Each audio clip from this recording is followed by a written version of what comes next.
Marlon! Ayun yung camera, Marlon. Bati na. Binabati ko po lahat ng taga sa amin, sa Barangay Parasan, Haro Leyte po, tsaka yung mga anak ko na binabati, sana wag kayong sa mama nyo, kahit na lumayo yung mama nyo, kahit nag-abroad siya, para sa atin, yung ginagawa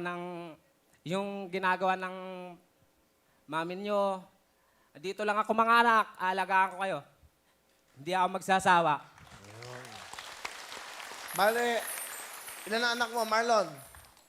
Dalawa, Sir Will, dalawa. Nasaan?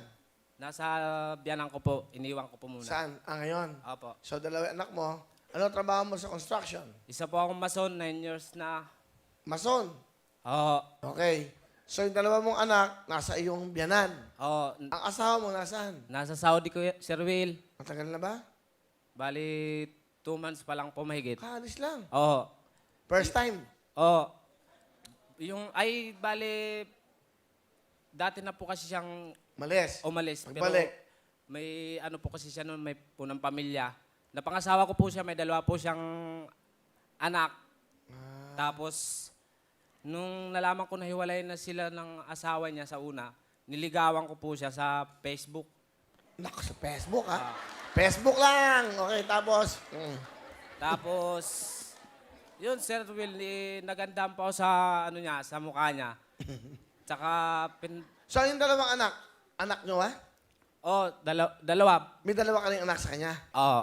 Okay. Bali, yung panganay niya sa una niyang asawa, nandun sa pamilya ng lalaki. Tapos yung pangalawa niyang anak na lalaki, 7 years na po sa akin. Ho. So, tatlo ngayon na inalagaan mo? Bali po 3. Okay. So, 2 months lang umalis, bago lang. Opo. Kasi siya dati na po kasi siyang DH, kaya Ano siya ngayon, ang trabaho niya? DH po. din, sa Saudi. Oo, sa Saudi. Ho. O baka makita ka sa Facebook, YouTube, at sa GMA Pinay TV. Batiin mo yung asawa mo. Mang, dito na ako. Salamat sa lahat-lahat ng suporta mo sa akin, sa lahat ng pagpapalakas ng loob mo sa akin. Nandito lang ako, di ko pababayaan yung anak natin kahit anong mangyari.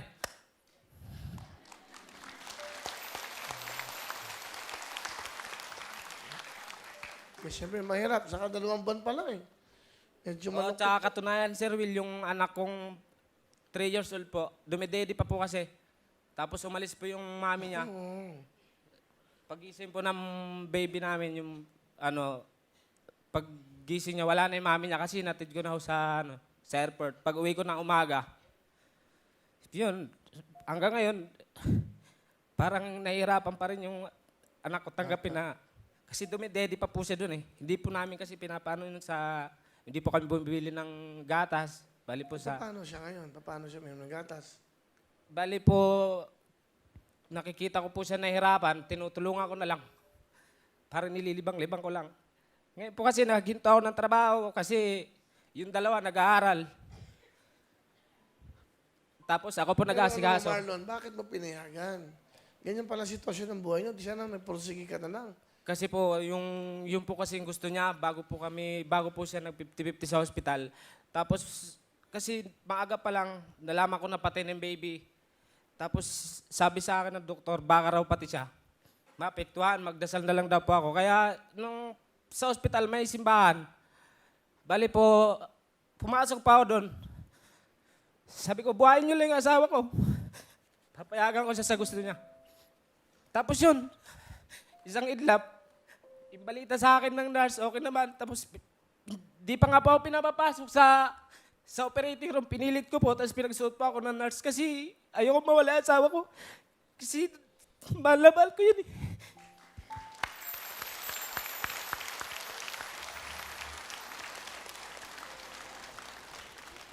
At is importante, nandiyan ka, kasama yung mga bata.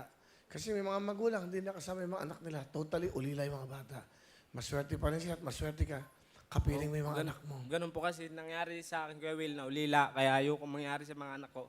Pipilitin ko po na Ilan taon ba kontrata ng asawa mo? Bali 2 years po. Ako, 2 taon pa. Pipilitin niya po na magpaalam sa amo niya na sa April. Kasi gusto ko pagalis niya, ay pagbalik niya, papakasalan ko na ho siya para ano. Ano, sabihin mo. Amang, alam mo yan, mahal na mahal kita. Salamat kasi kahit nung pumunta ako sa inyo, wala akong kasama magulang. Nakaintindi ka sa kwento ng buhay ko. Maraming salamat. Kita mo naman, 7 years.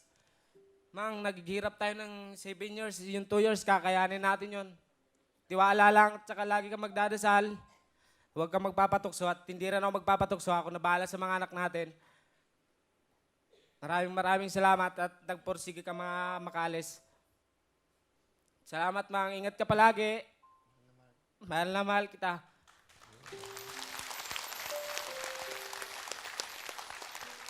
Sino kasama mo, Marlon? Sino kasama mo? Pinapakilala ko po sa buong mundo ang aking dadatila. Hello, Will! Tita mo. Opo, dada po kasi yung tawag. Dada ang tawag. Nanay Stella, kayo tiyahin niya. Oo, Will! Huwag niyo ako sigawan. Nanay, ano gusto sabihin sa pamangkin niyo?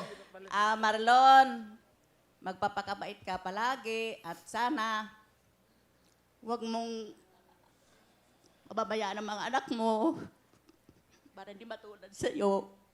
Mahalin mo sila talaga at mabuti. Magpapakabait ka lalo at huwag makalimot sa ating Panginoon. Salamat din dahil sa pamamagitan mo nakarating ako dito. Nakita ko si Kuya Will! Si Will! Nakita ko sa personal! Yay!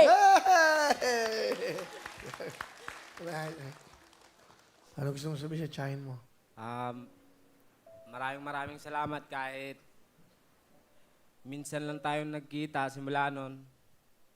Yung mga pangangaral mo sa akin, tinatandaan ko naman palagi yun. Kasi gusto ko balang araw makapagtapos yung mga anak ko ng pag-aaral. Kaya kailangan kong sumunod sa mga payo nyo. Maraming salamat. Salamat din, pamangkin. Yung mong jacket si nanay. Yun ang Salamat, binibigyan. Will! Parang tubig! Okay? Salamat, Will! Ano nga na? Uy, masaya lang, masaya! Bigyan mo ng 2,000 pambingo. Yes!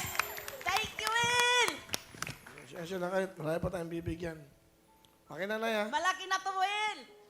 Malaki daw. 1,000 na Sobra-sobra lang. ito, 1,000 na galing lang. sa Pasay, galing Laguna. Saan ba kayo galing?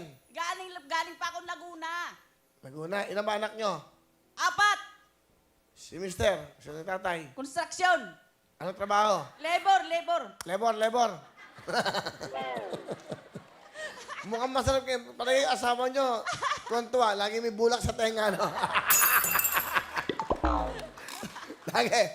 Nanay, Estela, salamat po. Salamat din, Will! Okay, sige ba? Wala ka naman! Mana na talent. Sasayaw! Sasayaw, paano natin? Ito po sa ating isang mason sa construction, Marlon!